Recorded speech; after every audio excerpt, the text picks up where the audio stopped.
London, September 1928. A man returns to his small laboratory at St. Mary's Hospital after a short holiday in Scotland. The air is thick, the windows are dusty, and the scent of chemicals hangs in the room. His name is Alexander Fleming, a meticulous yet chaotic scientist, unaware that this ordinary morning would change the course of human history. As he begins tidying up, something catches his eye. One of his Petri dishes looks contaminated. In the center, a strange greenish mold is growing like a stain across the surface. But, harunit, the bacteria have vanished. Fleming frowns, puzzled. The mold did not just contaminate the dish, it killed the bacteria. And in that quiet London lab, by pure accident, medicine was reborn. Act 1.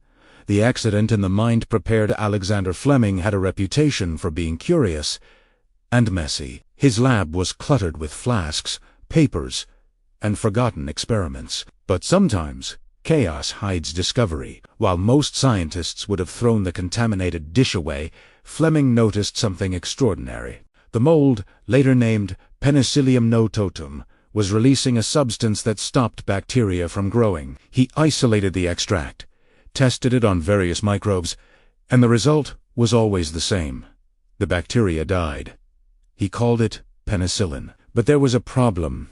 It was unstable, fragile, and nearly impossible to purify. The world wasn't ready yet. Act 2. The forgotten discovery. Fleming published his findings in 1929. But the world wasn't listening. To most, it was just an interesting laboratory observation. For nearly a decade, penicillin was forgotten. Then came the 1940s.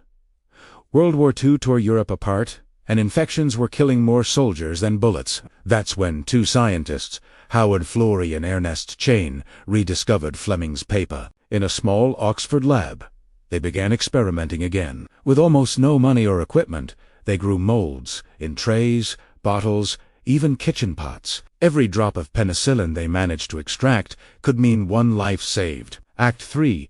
The secret weapon of war. With support from the British and American governments, production scaled up rapidly. By 1943, the first batches of penicillin reached military hospitals. During D-Day in 1944, Allied medics carried vials of penicillin in their packs. For the first time, a deep wound was not a death sentence. Infections that once meant amputation became treatable. They called it the secret weapon of war, a weapon that didn't destroy, but healed. Fleming, Florey, and Chain would share the Nobel Prize in Medicine in 1945, and humanity entered a new era, the age of antibiotics. Act 4. The miracle and the warning. Penicillin opened the floodgates to medical progress. Soon came streptomycin, tetracycline, erythromycin. A revolution in medicine. Diseases that had haunted humanity for centuries were finally under control. Life expectancy. Surgery became safer. The impossible became routine. But as the miracle spread, so did complacency. Antibiotics were prescribed for everything, even when unnecessary. Used in farms, in animals, in food production. And quietly, in the shadows, the bacteria began to fight back. Act 5. The modern threat. Decades after Fleming's discovery, the world faces a new invisible war. Antimicrobial resistance. Bacteria that no longer respond to our medicines. Simple infections that once were easy to treat, now deadly again. The World Health Organization warns that by 2050, resistant bacteria could kill 10 million people every year, more than cancer. The miracle that once saved the world could become its undoing.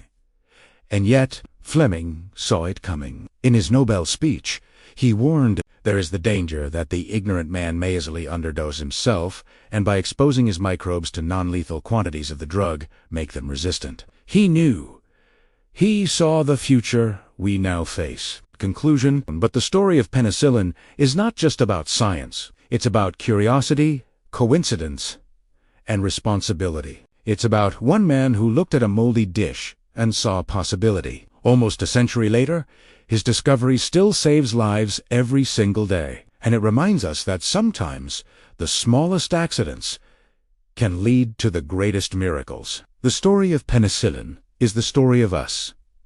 Our brilliance, our mistakes, and our endless fight for survival. And it all began with a forgotten piece of mold.